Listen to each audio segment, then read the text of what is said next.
저는 이 책이 너무 좋아요. 이 책을 읽으면서 가까운 목표가 하나 생긴 기분이랄까? 이런 느낌을 받을 정도면 좋은 책 맞죠? 교회 이야기 오신 여러분을 환영합니다. 저는 이경현 목사입니다. 오늘 소개해드릴 책은 2020년을 마무리하면서 혹은 2021년을 시작하면서 읽으면 정말 좋은 책입니다. 그 책의 사람들에서 출판한 정중현 목사가 쓴 절망 위에 세우신 소망의 나라라는 책입니다.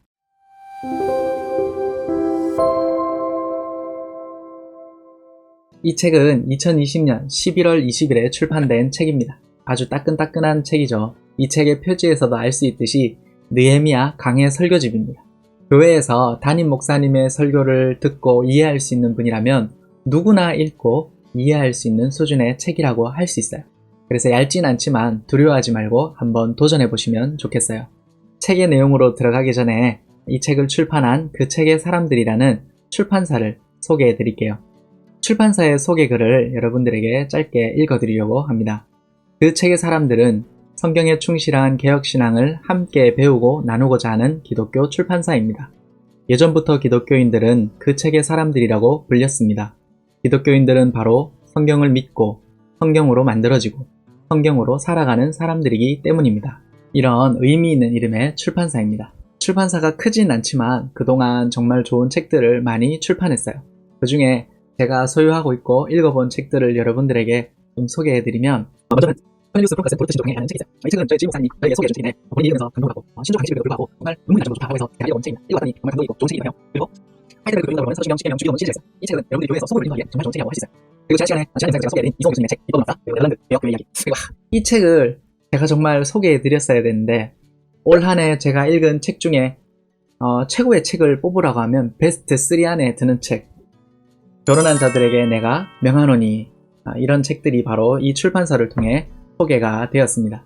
제가 이 책을 소개해드리는 큰 동기 중에 하나는 올 한 해 우리 모두가 이름도 꺼내기 싫지만 코로나 때문에 많이 지쳤잖아요. 사회 경제적으로도 그렇고 신앙적으로도 그런 것 같아요. 교회의 모임 자체가 위축되다 보니까 제 주변에 개인 경건 생활이 무너져서 힘들어하는 성도들이 많이 있더라고요. 지쳤다. 다시 한번 일어날 수 있는 동기를 부여하고 싶다. 나와 내 가족, 교회 공동체를 일으켜 세우고 싶다라는 마음이 있는 사람이라면 내가 찾던 바로 그 책이다 라는 생각이 바로 드실 거예요. 제가 그랬거든요. 여러모로 너무 좋은 책이고 제가 읽으면서 많은 감동을 받은 책이어서 여러분들에게 소개해드리려고 합니다. 이제 본격적으로 책 이야기를 해보도록 하겠습니다.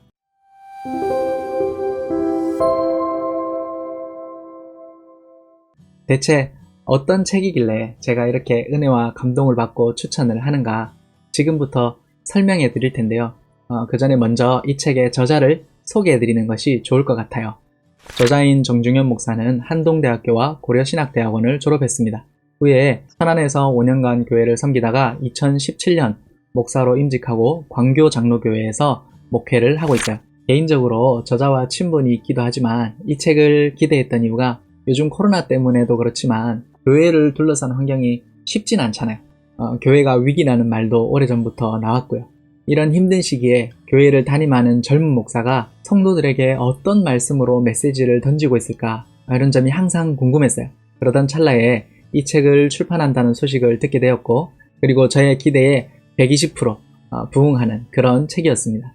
책의 구성과 내용에 관해서 설명을 좀 해드리고 제가 이 책을 읽으면서 무엇이 그렇게 좋았는지 설명을 해드릴 텐데 이 책이 아무래도 설교집이다 보니까 책 전체가 정확하게 어떤 구조로 되어 있다기보다는 총 20편의 설교가 묶여있는 그런 책이에요.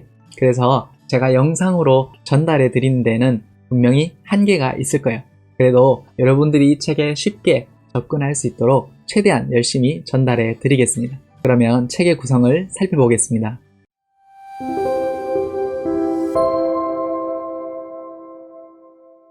책은 2개의 서문과 20개의 설교문으로 구성되어 있습니다.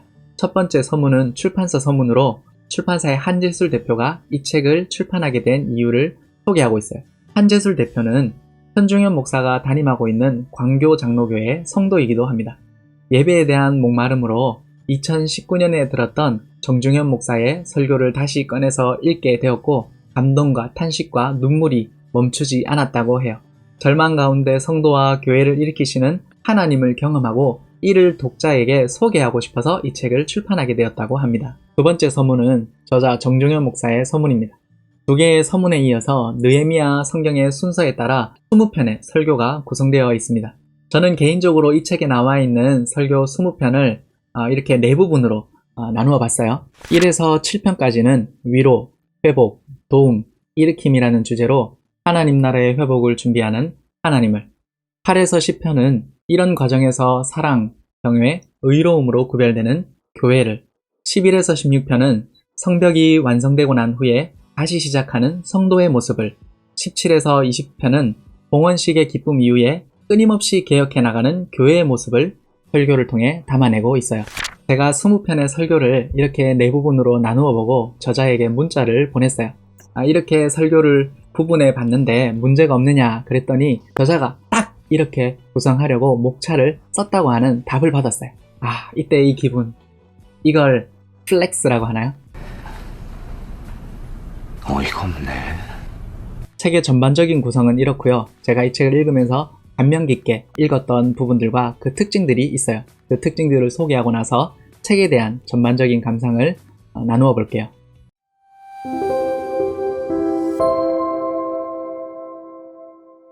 첫 번째, 이 책의 특징은 뻔한 설교를 넘어서고 있다는 점이에요. 제가 신학교를 다닐 때 교수님이 뻔한 설교를 하지 말라고 하셨어요. 그게 무슨 말인지 이 설교집을 보면 알 수 있습니다. 이 책의 두 번째 설교가 하나님 나라 회복의 시작입니다.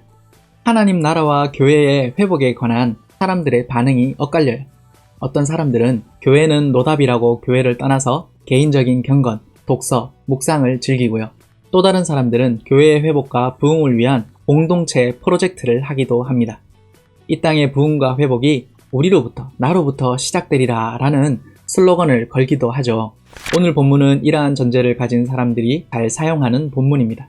느헤미야가 기도했다는 것입니다. 하나님께서 아무도 예상치 못한 중보자 느헤미야를 준비하셨고 이제 때가 되매 느헤미야가 기도함으로 회복이 시작되었다. 이렇게 말하고 싶어 합니다. 그의 회개 기도가 성벽 재건과 예루살렘에 돌아가 남은 자들의 부흥이 시작되었다는 것이죠.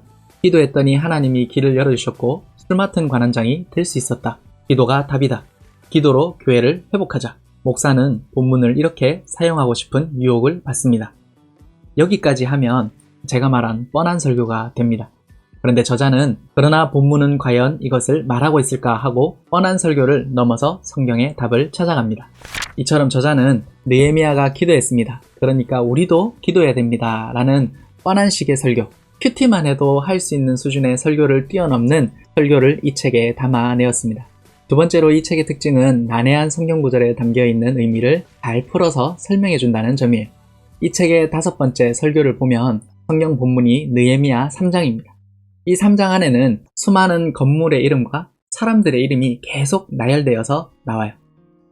느헤미야서에는 이 밖에도 사람들의 명부가 몇 차례 더 등장하는데 읽는 사람으로 치면 이 부분에 오면 참 고역이기도 하죠. 이게 무슨 의미가 있나 하고 대충 읽고 넘어가기도 합니다.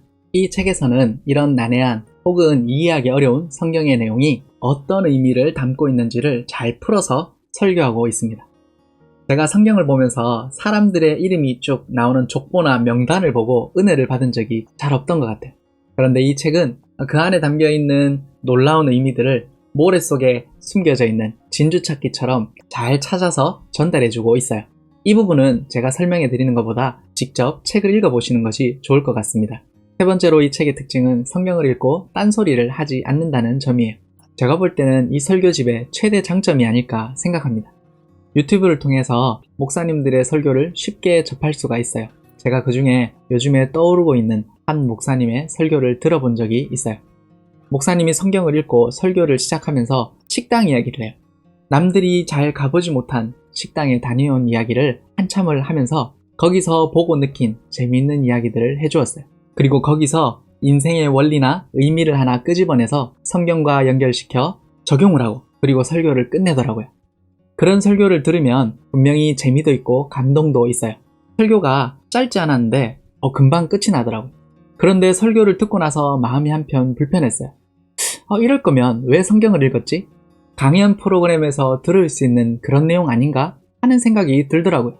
그런데 그런 설교가 조회수가 아주 높아요. 그래서 요즘에 많은 신자들이 이런 식의 설교를 좋아하는구나 라는 생각을 하니까 마음이 좀 씁쓸하기도 했어요. 제가 오늘 소개해드린 설교집은 그런 식의 설교집은 아니라는 말씀을 드리고 싶어요. 실제로 읽어보면 성경과 관련되지 않은 이야기들은 하지 않아요. 예화도 그것을 설명하기 위해서 필요한 예시 정도만 들 뿐이지 성경에 충실하고 성경을 떠나지 않고 성경보다 더 나가지도 않는 그런 설교집을 찾는 분들이라면 이 설교집이 분명히 마음에 드실 거예요.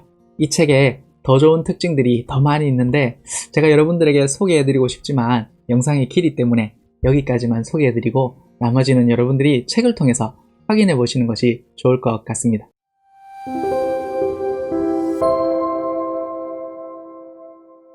이 책을 읽으면서 제가 느꼈던 감상을 좀 나눠보면, 책을 읽으면 이 책을 쓴 사람에 대한 생각을 하잖아요. 특히나 이 책은 설교집이니까 이 목사님은 어떤 분일까? 이런 설교를 하시는 거 보니까 이런 성향을 가진 분이구나 라는 생각을 하게 되는데, 저는 이 책을 읽으면서 저도 목회를 하는 목사지만 정중현 목사님이 목회하는 교회에 다녀보고 싶다라는 생각이 들더라고요. 사실 아무리 작은 교회 목사라도 자신이 하는 목회에 대한 소명과 자부심이 있기 때문에 이런 생각은 잘 들지 않거든요. 그런데도 내가 목사가 아니었다면 이 교회에 다니고 있지 않을까 하는 생각이 들 만큼 설교가 좋은 것은 물론이고 교회를 아끼고 사랑하는 저자의 마음까지 느낄 수 있는 그런 책이었어요. 두 번째로 이 책에 대한 소감은 무엇 하나 과하지 않은 설교라는 느낌이에요. 저는 매주 설교를 하잖아요. 설교를 쓰다 보면 욕심이 생길 때가 있어요. 연구한 내용은 많은데 설교 안에 쓰고 싶은 내용은 많은데 다 넣지 못하는 아쉬움들이 있어요. 그래서 이런저런 것들을 놓다 보면 이게 성경 공부인지 아니면 교리 공부인지 아니면 설교인지 헷갈릴 때가 있어요. 또 예화를 과하게 넣다 보면 성경을 설교하는 건지 아니면 예화가 설교가 되는 건지 이런저런 문제가 생기게 되죠. 이 책을 읽으면서 저는 그런 느낌을 받지 못했어요. 그만큼 설명과 예시와 적용이 적절하게 녹아있는 설교집이라고 할 수 있습니다. 제가 영상의 초반에 책의 목차를 네 부분으로 나눠드렸잖아요. 저는 개인적으로 그 책의 세 번째 부분을 읽고 스스로 적용하려고 많이 노력하고 있어요. 이제 다시 새해를 시작하는 시점에 2021년에는 한 해가 회개하는 삶이 되었으면, 회개를 통해서 하나님과의 관계가 더 가깝게 되었으면 하는 소망이 있었고, 이 설교에서 배우고 느낀 바대로 실천하고 있는 중입니다. 책의 세 번째 부분이 그런 내용을 담고 있으니까 혹시 여러분들 중에서도 회개하는 삶을 회복하고 싶다, 하나님과의 관계를 더 가까이 하는 새해가 되면 좋겠다라는 생각을 가지신 분들은 이 책의 세 번째 부분 설교를 참고하시면 많은 도움이 될 거예요. 제가 이렇게까지 책을 소개하면 책의 저자가 좀 부담스러울지도 몰라요. 성격이 저 같으면 좋아할 수도 있고, 기라성 같은 선배 목사님들의 설교집이 있고 설교 잘한다는 사람들이 너무 많잖아요. 그럼에도 불구하고 그런 설교집들과 비교해도 부족함이 없는 그런 책입니다. 저는 지금 저자가 이 설교집도 설교집이지만 앞으로의 목회와 출판이 더 기대되는 저자라고 생각합니다. 여러분들도 그런 생각으로 저자의 책을 봐주시면 좋을 것 같고 응원과 기도를 보내주시면 좋을 것 같습니다. 저는 이 책을 실패와 절망 가운데 있고 다시 일어서고 싶고 교회를 사랑하고 신앙생활에서 이해를 추구하는 성도 혹은 좋은 설교자가 되고 싶은 신학생 또는 느헤미야 설교를 통해 통찰을 얻고 싶은 목회자들에게 추천해 드립니다. 저는 이 책이 너무 좋아요. 이 책을 읽으면서 가까운 목표가 하나 생긴 기분이랄까? 정중현 목사님이 저보다 나이도 한 살이 많고 학교도 한 해 선배예요. 2021년에는 좀 더 노력해서 성경을 연구하고 기도하는 한 해가 되면 정중현 목사님처럼 설교를 할 수 있을까? 나도 그렇게 하고 싶다라는 도전을 많이 받았어요. 이런 느낌을 받을 정도면 좋은 책 맞죠? 그래서 여러분에게도 절망 위에 세우신 소망의 나라라는 책을 소개해 드립니다. 오늘 영상은 여기서 마무리하겠습니다. 다음 영상에서도 좋은 책을 가지고 돌아오겠습니다. 안녕!